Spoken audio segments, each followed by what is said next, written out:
Hi, this is a 2001 Chevy 2500 Silverado with a 6-liter motor, LS based motor. It's the And, LQ4. LQ4, and all I'm doing is changing out the knock sensors because I have a fault. I put some cheap ones in and they didn't torque, they rotated when I torqued it. The internal rotated from the body.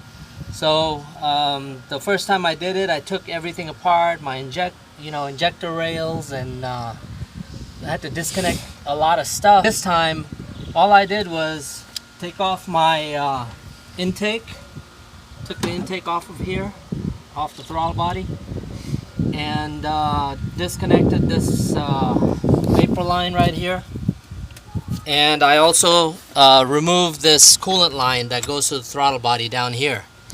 And all I did was the 10 intake that hold it down onto the heads, and left everything disconnected. All the rest of the stuff disconnected except for this EGR, this EGR2 connected.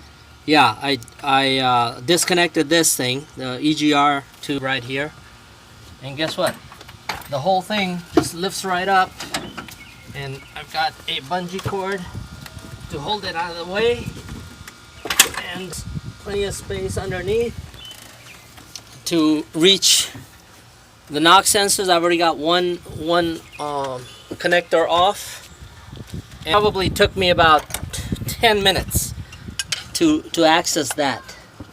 So now I'm doing the back one. Connectors off. That was, super easy. And now I'm gonna get in there with a socket and remove these knock sensors. So pause it.